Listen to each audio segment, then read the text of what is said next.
পাকিস্তানের হয়ে চরবৃত্তির অভিযোগ, দেশ জুড়ে তল্লাশি। কলকাতা সহ দেশ জুড়ে তল্লাশি এনআইএ। আলিপুর, পাক সার্কাস, খিদিরপুরে তল্লাশি। এনআইএ সূত্রে খবর, পশ্চিমবঙ্গ, অসম, উত্তরপ্রদেশ, হরিয়ানা এবং রাজস্থান সহ বিভিন্ন রাজ্যে দেশ জুড়ে তল্লাশি চালাচ্ছে এনআইএ। আবির দত্ত আমাদের প্রতিনিধি রয়েছেন আমাদের সঙ্গে টেলিফোন লাইনে। আবির, ঠিক কোন কোন সূত্রের ভিত্তিতে এনআইএর এই তল্লাশি দেশ জুড়ে? দেখো, তোমাকে শুরুতেই জানাই যে 15টি জায়গায় তল্লাশি অভিযান চলছে। মোট 7টি রাজ্য রয়েছে, তার মধ্যে পশ্চিমবঙ্গ রয়েছে, বিশেষ করে কলকাতা 3টি জায়গা। তোমায় জানাই যে যেটা জানা যাচ্ছে যে হরিয়ানা, উত্তরপ্রদেশ, মহারাষ্ট্র, পশ্চিমবঙ্গ, আসাম, সেই সব জায়গাতে তো হচ্ছেই এবং তার সঙ্গে সঙ্গে কলকাতাতেও হচ্ছে।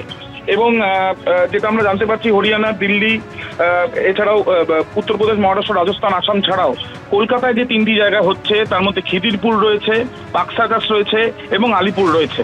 প্রসঙ্গত তোমায় জানিয়ে রাখি, খিদিরপুরে একটি দোকানে এই তল্লাশি অভিযান চালানো হচ্ছে। মূলত সিআরপিএফ এর এক এএসআই কে গ্রেপ্তার করা হয়েছিল। আমরা জানি পাক গোয়েন্দাদের তাদেরকে সাহায্য করা হয়েছিল, তার বিরুদ্ধে অভিযোগ। তাকে 21শে মে বরখাস্ত করে সিআরপিএফ এবং তার পেহেলগামেও সে কর্তব্যরত অবস্থায় ছিল এবং পরবর্তীকালে কেস হাতে পাওয়ার পরে তাকে গ্রেপ্তার করে জাতীয় তদন্তকারী সংস্থা। তাকে গ্রেপ্তার করে জানা যায় যে তার অ্যাকাউন্টে কিন্তু টাকা ঢুকেছে, বিশেষ করে তার স্ত্রীর অ্যাকাউন্টে এমন তথ্য পাওয়া গিয়েছিল এবং টাকার বিনিময়ে সে 2023 থেকে বিভিন্ন ধরনের ছবি, বিশেষ করে কনভয়ের ছবি সে পাঠিয়েছিল, এমনও তথ্য এনআইএর হাতে আসে। সেই তদন্তে তাকে জিজ্ঞাসাবাদ করে পারিপার্শ্বিক তথ্য প্রমাণ খতিয়ে দেখে জঙ্গি কার্যকলাপের সঙ্গে কেউ জড়িত রয়েছে কিনা বা জঙ্গি কার্যকলাপে কোন রকম শাখা বিস্তারিত হয়েছে কিনা, এই বিষয়গুলো জানার জন্যই বিভিন্ন জায়গাতে 7টি রাজ্যে তল্লাশি অভিযান চলছে। তার মধ্যে পশ্চিমবঙ্গে কলকাতায় 3টি জায়গায় চলছে, আলিপুর, খিদিরপুর এবং পাক সার্কাসে, এমনটাই জানা যাচ্ছে এনআইএ সূত্র থেকে। মূলত তোমায় জানিয়ে রাখি, তার মধ্যে একটি দোকান রয়েছে, যে দোকানে ইতিমধ্যে এনআইএর আধিকারিকরা রয়েছেন এবং তারা সেই তল্লাশি চালাচ্ছেন। সব মিলিয়ে এই যে সিআরপিএফ জওয়ানকে গ্রেপ্তার করা হয়েছিল RC-12 যে কেস নাম্বার, সেই কেসের ভিত্তিতেই কিন্তু এই তল্লাশি অভিযান চলছে বলে এনআইএ সূত্রে খবর, যেটা সারা দেশে এখনো পর্যন্ত সেই তল্লাশি অভিযান বিভিন্ন জায়গায় চলছে, এমনটাই খবর পাওয়া যাচ্ছে। ধন্যবাদ আবির। পশ্চিমবঙ্গ সহ একাধিক রাজ্যে কিন্তু চলছে এনআইএর তল্লাশি। পাকিস্তানের হয়ে চরবৃত্তির অভিযোগ এবং সেই অভিযোগে দেশ জুড়ে তল্লাশি চলছে। কলকাতাতেও চলছে এনআইএর তল্লাশি। আলিপুর, পাক সার্কাস, খিদিরপুরে চলছে তল্লাশি।